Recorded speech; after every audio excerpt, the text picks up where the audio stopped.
আজকে আমি তোমাদের সাথে স্পোকেন ইংলিশের জন্য আরেকটি গুরুত্বপূর্ণ ক্লাস শেয়ার করবো। আশা করি এই ক্লাসটি তোমাদের খুবই কাজে লাগবে। চলো দেখি। আই উড হ্যাভ ডান, আমি করতে পারতাম। আই উড হ্যাভ গন, আমি যেতে পারতাম। আই উড হ্যাভ প্লেড, আমি খেলতে পারতাম। আই উড হ্যাভ ইটেন, আমি খেতে পারতাম। কিন্তু কোনো একটি কারণে কি এই কাজগুলি আমি করতে পারিনি, সেই ক্ষেত্রে বলবো সাবজেক্টের পরে উড হ্যাভ, এবং এখানে তুমি যে কোনো ভার্বের ফার্স্ট পার্টিসিপল রূপটা শুধু বলবা তাহলে হবে। আই কুড হ্যাভ ডান, আমি করতে পারতাম। আই কুড হ্যাভ গন, আমি যেতে পারতাম। আই কুড হ্যাভ প্লেড, আমি খেলতে পারতাম। আই কুড হ্যাভ ইটেন, আমি খেতে পারতাম। কিন্তু বিনা কারণে এই কাজগুলি কি আমি করিনি, কোনো কারণ নেই, বিনা কারণে আমি এই কাজগুলি করিনি, সেই ক্ষেত্রে বলবো সাবজেক্টের পরে could have. Okay. I should have done, আমার করা উচিত ছিল। আই শুড হ্যাভ গন, আমার যাওয়া উচিত ছিল। আই শুড হ্যাভ প্লেড, আমার খেলা উচিত ছিল। আই শুড হ্যাভ ইটেন, আমার খাওয়া উচিত ছিল। কিন্তু এই কাজগুলি আমি করিনি, কাজগুলি করা কি আমার উচিত ছিল কিন্তু আমি করিনি, সেই ক্ষেত্রে বলবো সাবজেক্টের পরে শুড হ্যাভ। কোনো একটি কাজ করতে পারতাম, কোনো একটি কারণে করতে পারিনি, উড হ্যাভ। বিনা কারণে যখন করতে পারিনি তখন বলবো কি কুড হ্যাভ। করা উচিত ছিল, করিনি, শুড হ্যাভ। এই তিনটা বিষয় যদি ফলো করতে পারি, আশা করি আজকের পর থেকে সহজে ইংলিশটা বলা সম্ভব। সবার সাথে হবে কি ভার্বের first participle do the work, কাজটা করো। Do not do the work, কাজটা করো না। নেভার ডু দ্য ওয়ার্ক, কখনো কাজটা করো না।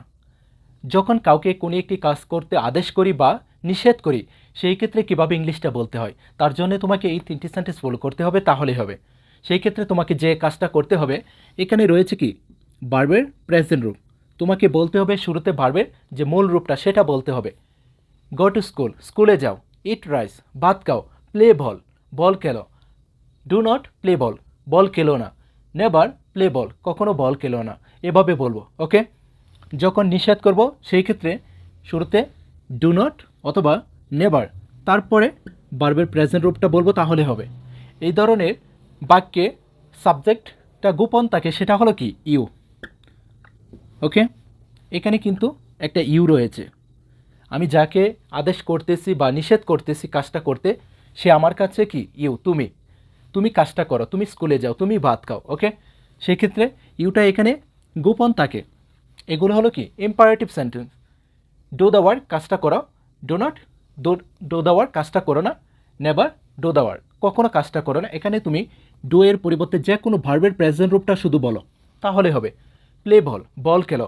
ডু নট প্লে বল, বল খেলো না। নেভার প্লে বল, কখনো বল খেলো না। ওকে। আই উড রিড, আমি পড়তাম। আই উড রাইট, আমি লিখতাম। আই উড প্লে, আমি খেলতাম। আই উড গো, আমি যাইতাম। যখন এই ধরনের কথা বলবো যে কোনো একটি কাজ করতাম, সেই ক্ষেত্রে বলবো কি সাবজেক্টের পরে উড, তারপর শুধু ভার্বের প্রেজেন্ট রূপটা বলবো, তাহলে হবে। এখন যদি না করি, যে আমি করতাম না, পড়তাম না, লিখতাম না, তখন বলবো I wouldn't do. I wouldn't do, আমি করতাম না। আই উডেন্ট রিড, আমি পড়তাম না। আই উডেন্ট রাইট, আমি লিখতাম না। ওকে। আর যদি প্রশ্ন করি আমি কি করতাম, আমি কি পড়তাম, সেই ক্ষেত্রে উডকে শুধু সামনে নিয়ে আসবো, তাহলে হবে উড আই ডু, আমি কি করতাম। উড আই রিড, আমি কি পড়তাম। উড আই রাইট, আমি কি লিখতাম। ওকে। যদি প্রশ্ন করি আমি কখন করতাম, ওয়েন উড আই ডু, আমি কখন করতাম। ওয়াই উড আই ডু, আমি কেন করতাম। হাউ উড আই ডু, আমি কিভাবে করতাম। ওয়ার উড আই ডু, আমি কোথায় করতাম। হোয়াট উড আই ডু, আমি কি করতাম। হোয়াট উড আই রিড, আমি কি পড়তাম। হোয়াট উড আই রাইট, আমি কি লিখতাম। এভাবে যদি শিখতে পারি, ইনশাল্লাহ সবাই ইংলিশটা বলতে পারবো।